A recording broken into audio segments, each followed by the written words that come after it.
Well, how's it going, kids? Giving you a little bit different perspective on the studio today. Tracy and I have been very, very busy, so we wanted to show off a little of our work back there. Doing an engine build. Perfectly good engine, brand new, never been in a machine before. Took it apart, hopped it up. Now we're putting it back together. I'm not going to tell you who yet, but we're building it for a YouTube friend, a partner with us. I'm just not going to announce that quite yet. But when I'm actually finished with it, I think we're going to be off next week because I'll be in, where am I going to be? Birmingham at Barber Motorsports Park playing with my track day car. But the Friday after that, I think the team will announce or let me announce who we're doing this little build for and where it's going to get sent off to and what it's going to be used for. But for right now, I'm just going to show what we've been working on. So I've basically been in this my work shirt all week, but we got a lot of good footage. A lot of good footage. Tracy's going to be her eyes are going to go cross from having to do so much editing. All right, what is up with Nathan and the crew? All right, let me get to the right chat. And he and Taryn are with PR Team Indiana. No idea where. Out in the middle of nowhere. But if you're anywhere nearby, just by chance, go check out the PRMX team tent, and I'm sure Nathan and or Taryn will set you up with a swag pack. All right. As for today, we've got some questions, and honestly, I barely had time to scan through them that we're sending this week. So if I don't give you a full answer, I'll try to do a little bit more thorough investigative work, but I'll give it my best shot to point you in the right direction. Let me get around to those. And whatever you want to send me today, much the same. Okay. Lloyd Wall. Hey, man, how's it going? It is going well. My question is, I have a 2000 Suzuki TL 1000S, and the clutch release has lost the ball bearings, and the new one is a little bit pricey. I haven't looked, but I believe you. How can I fix, or what models can I interchange with? As far as fixing them, as long as you know, if you still have the balls, yes, you can get them back in there. But the trick is you put one in, the other one moves. So the real trick is use a little dab of grease to hold each one in place as you're reassembling this thing. And if I remember correctly, it's been a while. It either has 10 or 11 of those ball bearings in there. But I'll make a deal with you, Lloyd. If you'll send us a message or send me an email at our Ask Partzilla address, we'll help you out on the cost of that clutch release. I call it a throwout bearing, but that clutch release bearing. So if you're watching, get in touch with us and get your contact information. I'll get one shipped out to you. Mike's Trophy Truck. How do you repair a wire that breaks off? Oh boy, less than 1/4 inch from the ECU plug. Is there a way you can pull out the connection out of the plug, make it longer, and then reinsert it back into the plug? Yes, it is possible, but regardless of which make and model and year, those ECU plugs, they're crammed packed. They usually either have 26 or even up to 32 connections in there, and they're all really small. And if you bend them the least little bit, it's not going to line up correctly. Before I even attempted to do, not to mention, you have to have the special tools to pull the pin out, and at that point, you would need a new pin, extend the wire, and then pop it back into place. But if you've even got a 1/4 inch to work with, and that's what you're telling me, strip it all the way back to where you can get a hold of just a little bit of that copper. Take your wire, go ahead and put a heat shrink on it, go in there and solder it in place, and then just slide down that heat shrink and call it a day. 1/4 inch, that's more than enough contact for the solder to get a hold of it. I do want to suggest this. Make sure you use some type of soldering flux, because you're only going to have one shot at this, and you don't want to overheat that pin that's going into that plastic. So what that solder flux does, it helps flow the solder into into that wire or into that copper. But I would certainly try that before attempting to pull out one of those pins. I mean, I've got one of those setups to where I can do it, and I've done it many times, but I still have a hard time.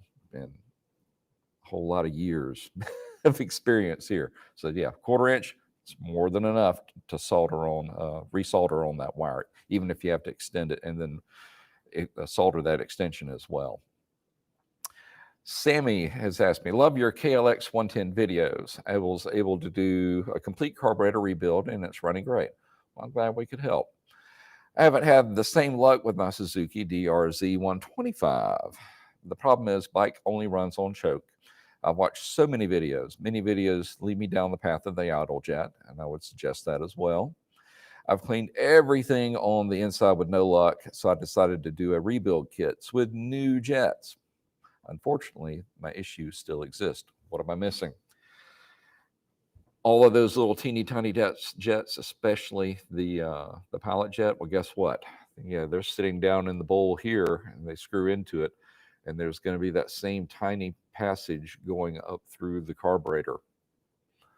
So that's the parts that is stuck up or stuck, and that's the part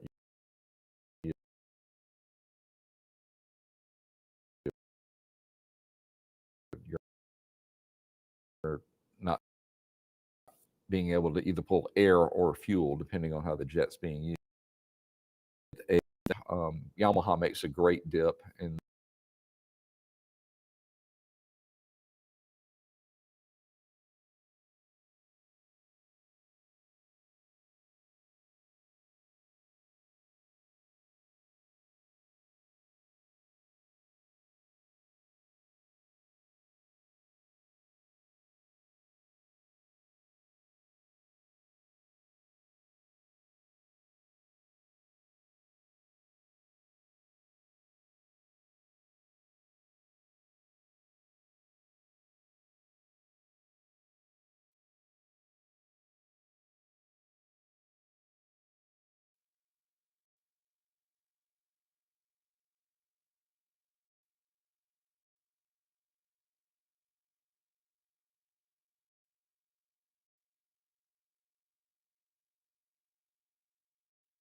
it's not toxic, works really well. Let it soak in there.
So I guess we're back now.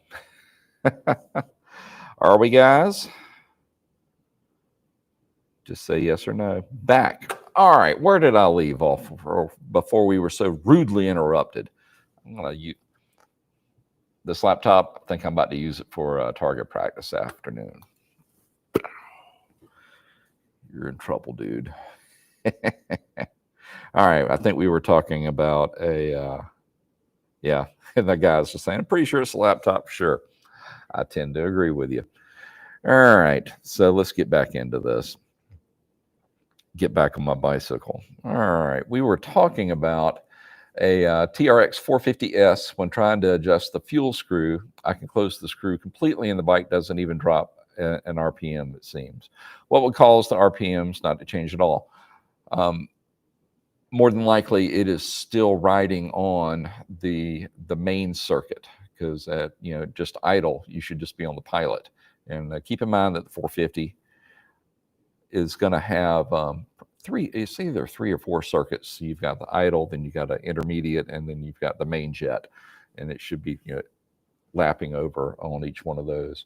So chances are it is leaking or letting fuel past on the main, and that would tell me that maybe you have your idle set a little too high and it's climbing up on that circuit. Duck Rider. Hey, John, I have an 01 ZX7R with 25,000 miles. Whenever I pull the clutch in fully with it in first gear and give it a good rev, the bike always moves forward a little bit. What could that be?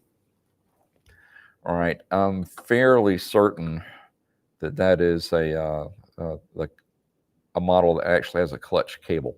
So I would hazard to guess that cable is probably stopped up or starting to bind up on the inside, so it's not getting its full travel one way or another. So it's not fully disengaging the clutch when you're pulling it in, and those plates are trying to grab. So providing, of course, that you've got it adjusted correctly, I would go ahead and replace the cable and start the adjustment process all over again and make sure you've got enough travel in there to fully disengage it. But basically, it's just not disengaging the clutch or engaging, depending on how you want to look at it. It's not separating the plates far enough to where they're not touching each other and making it kind of crawl forward. Yasmin Zero, my 2018 Grom, I think it's the same year that I built, wasn't it? Comes out of gear after shifting. Why? You're not going to want to hear this, but more than likely your gears have dogs where they interact.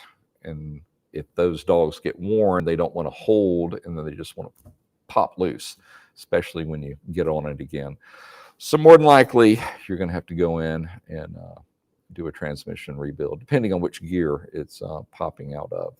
My guess would be maybe second gear, but that's just a guess on my part. Dan Martin, I have a 400EX and was wondering if it would be necessary to change the jets out for winter because it's harder to start than in the summer. Well, during the winter, I can see this happening pretty easy. If you're going through that radical of a temperature change. During the winter, of course, the air is going to be more dense, and guess what? That's going to lean out your machine, and it wants more fuel to go to the machine every single time each. I would tune it during the summer to run a little on the rich side, richer than it should be. That way I had a better balance going into the winter months when it could compensate for the fuel. But the short answer to your question, if you want the absolute peak performance out of your machine year round, yep, you're going to have to compensate for it. Okay. They're telling me after this question, just go ahead and hang it up. Freezing. I see another freeze coming. Gotcha. All right, guys. Well, we are continuously still fighting with technical issues here. Thank God I only have to build engines and I'm not in the IT department. All right, kids, we're going to call it a day, and I'm going to play Frisbee with this laptop and whatever other equipment that I need to, and just start over again if I have to. Like I said, I'll be off next week at playing at the racetrack, but the week after that, we'll be right back here I'll tell you a little story on this engine that we're building, and then we'll dive right back in and answer some more questions. So until then, everybody have a great weekend, a great couple of weeks, and then we will see you on next Friday live at 3. Y'all take care.